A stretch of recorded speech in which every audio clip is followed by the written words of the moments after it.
The Subaru Forester has been making SUVs fun to drive since 1997, and there's a new one out for 2025. It's more handsome, it's safer, more luxurious than all of the other predecessors that have gone before. It's also meant to be even better to drive, so I'm going to take this one for a spin and find out if that's true. So the body's stiffer and safer, the suspension is more compliant, but how does that translate to the new driving experience? When that original Forester came out all those years ago, 1997, I am actually old enough to have remembered the launch.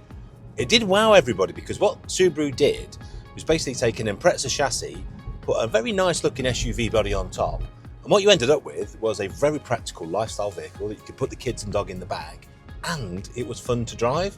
And what they've managed to do with this, even though it's a lot more luxurious than that old model, is make it just as much fun to drive. It's awesome, handles well, gripped really well, it's got lovely ride comfort, but we have to talk about the luxury, the tech that's in the car. That has come an awfully long way. I would say if you haven't sat inside a Subaru for a few years, go and sit inside one. You wouldn't recognise them from where they were in the 90s, even noughties. Cabin plastics, how soft everything is, how beautifully made everything is, the stitching, the leather, the suede that's in this one being the Touring, the top spec. It is all very, very premium. It feels like a very different world from where we were when this model first came out. You can hear it's beeping at me, it's telling me to concentrate on the road because I'm looking at you, the camera. This has the advanced eyesight system, so this looks ahead. It's got a monocular camera and a binocular camera, so it can see bikes, pedestrians. It will do all sorts of things to keep you out of trouble, but you can turn that off and just concentrate on the driving. You've got all the things you could ever want. You've got heated steering wheel, heated seats in the front, of course. You've got heated seats in the back for the kids. Every single USB, C, D, E, F, even probably letters they haven't thought of yet, you've got those as well. This enormous 11.6 inch touchscreen, which has got Apple CarPlay on it. It's just a lovely place to be. I say if you've got kids in the back, they will be very happy. If you pull down those rear seats, you've effectively got a van with a very, very high roofline in the back. That's the beauty of a boxy SUV. Tons and tons of room. But let's put it into sports mode and have a bit of fun.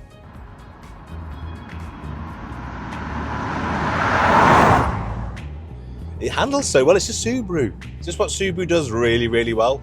You just make cars that look good, handle well, and are dead usable and practical. This car has the e-Boxer, the hybrid system, which I like very much indeed. To me, it's the best of both worlds. I don't think I'm ready personally for a full EV yet, because I do crazy mileage and I never know where I'm going to fill up. This is great because I can fill it up on a super leaded pump, and it will run the motor when it needs to, it will run the electric motor when it needs to, and they work in perfect harmony. It just means I get better MPG. It pulls off on the motor, the electric motor, you can see that, and it goes on overrunning traffic at slow speed, you can hear it humming along. And what that does is improve MPG, makes it cheaper to run. I've always thought with the Forester that they got the size absolutely right. It's just big enough to get everything and everyone in, it's small enough to park just about anywhere. They've got the look right, they've got the handling right, they've got the ride absolutely beautiful. That new rigid body shell really does make the suspension work more effectively. It's a cracking package, and because these new models, despite all the extra tech, despite all the extra fun you're getting, are only a tiny bit more than the 2024 models, they're actually much better value. In effect, they've gone down for what you get, pound for pound. You're getting more car for your money. Well, I'm genuinely impressed. Then I'm a massive Subaru fanboy. Probably not the most objective review you'll ever get. So there you go. The 2025 Forester is everything they said it would be. It's packed full of tech, it's super safe, and I think it's rather handsome.